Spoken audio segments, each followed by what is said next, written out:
안녕하세요, 봄테일입니다.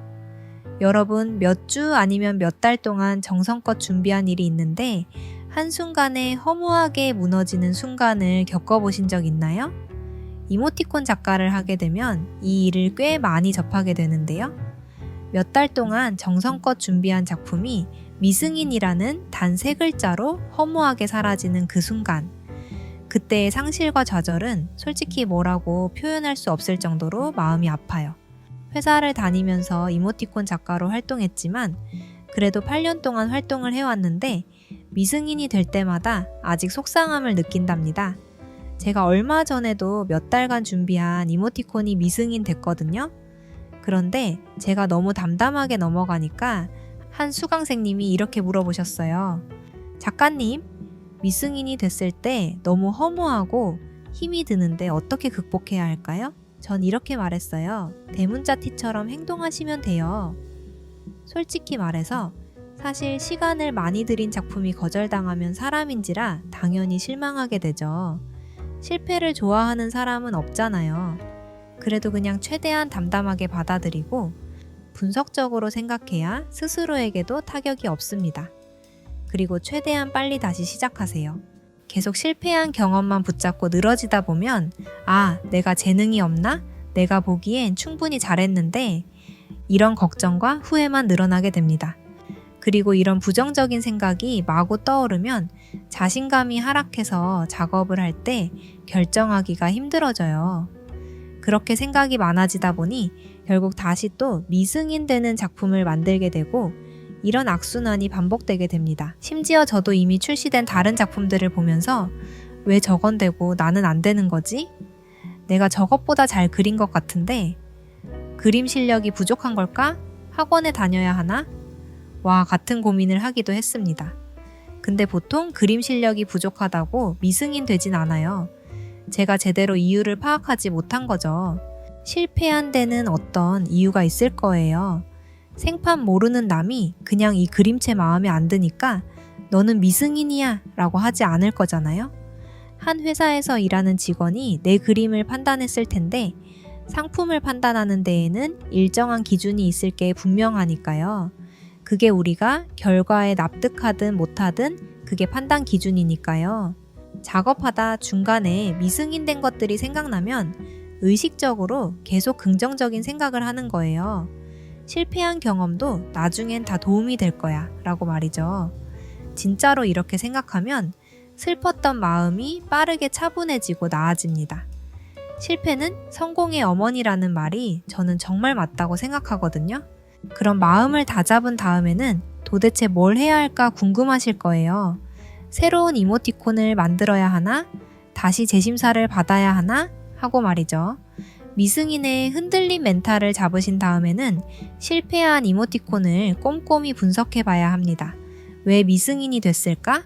어떤 점이 부족했을까? 이런 질문을 스스로에게 던져보세요. 그리고 그걸 꼭 어딘가에 정리해 두세요. 여기서 보통 많은 분이 실수하는 게 자신의 그림 실력이 부족해서 실패했다고 생각한다는 점이에요. 근데 카카오톡 이모티콘 샵에 가보면 이건 진짜 내가 대충 그려도 그릴 수 있겠다 라고 생각되는 이모티콘도 있을 거예요.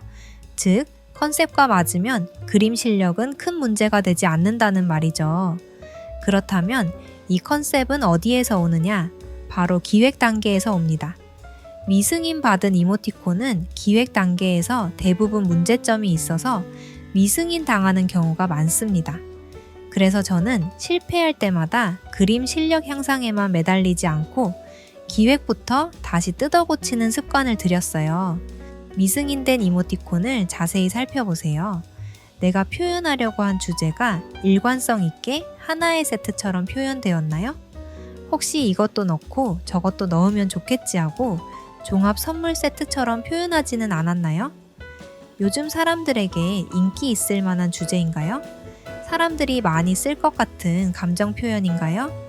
내 이모티콘이 소비자들에게 필요할지 시장 조사부터 제대로 다시 해보세요. 저도 그렇게 미승인 받은 이모티콘을 새로 기획해서 승인을 받은 경험이 꽤 많답니다. 이처럼 실패를 경험했을 때 가장 중요한 건 왜라는 질문을 던지는 거예요. 왜 실패했을까? 그 원인을 정확히 파악하고 그에 맞는 해결책을 찾아야 해요. 그림 실력이 문제라면 그림을 연습하고 기획이 문제라면 기획을 수정하는 식으로요. 만약에 뭐부터 어떻게 분석할지 모르겠어요. 다 뜯어 고쳐야 할 것 같아요. 라고 하신다면 저는 미승인된 이모티콘을 봤을 때 가장 큰 문제라고 생각하는 부분 하나만 수정해서 다시 이모티콘을 만들어 보라고 하고 싶어요. 그렇게 재심사를 받게 됐을 때 또 미승인이 되면 거기서 그 다음에 큰 문제라고 생각하는 부분을 하나 더 수정해서 작업을 하는 거죠. 계란을 한 바구니에 담지 말라는 말이 있어요. 한 번의 시도에 너무 많은 시간과 정성을 쏟으면 그만큼 실패했을 때 마음을 크게 다치게 돼요. 대신 여러 번 작은 시도를 빠르게 해보고 실패든 성공이든 결과도 빠르게 받아보는 거예요. 그러면 실패를 하더라도 다음 기회가 금방 또 있으니까 환기하고 넘어갈 수 있어요. 또 이렇게 가볍게 수정해서 실패를 하다 보면 그 실패 하나에 대한 무게가 줄어들어서 마음의 상처도 금방 회복될 수 있어요. 여러 번 시도하면 무조건 실패가 반드시 생길 수밖에 없거든요. 우리가 어렸을 때는 작은 생채기만 나도 울음을 터뜨렸지만 지금은 아무렇지도 않잖아요. 약 바르면 낫는 거 알고 있으니까 아무것도 아닌 것을 알기 때문이죠. 실패도 마찬가지예요.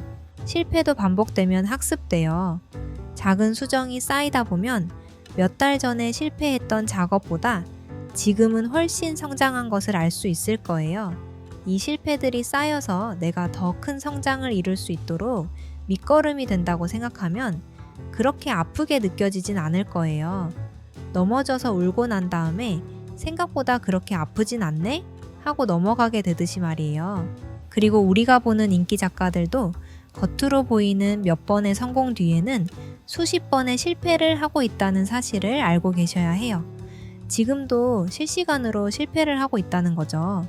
저만 봐도 이모티콘 작가라고 하는데 미승인을 받고 그러잖아요. 내가 특별히 부족하고 못나서 실패하는 게 아니라 좋은 결과를 만들기 위해서 실패는 시행착오로 당연히 따라오는 거예요. 여러분, 한 번의 시도에 너무 많은 기대와 마음을 쏟지 말아요. 대신 큰 방향성을 보고 나아가는 데 집중해 보세요.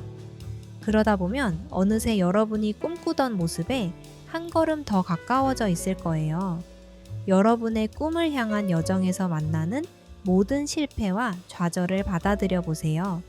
그것들이 모여 언젠가 빛나는 성공을 만들어낼 거예요.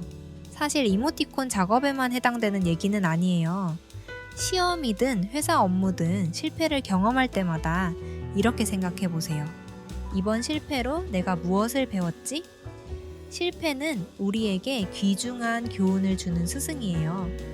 그 교훈을 잘 새기고 다음 도전에 활용한다면 실패는 더 이상 두려운 게 아니라 성장의 기회가 될 거예요. 댓글로 본인의 실패를 분석해서 적어보는 것도 좋을 것 같아요. 다음에는 더 도움이 되는 이야기로 돌아올게요. 오늘의 봄테일이었습니다.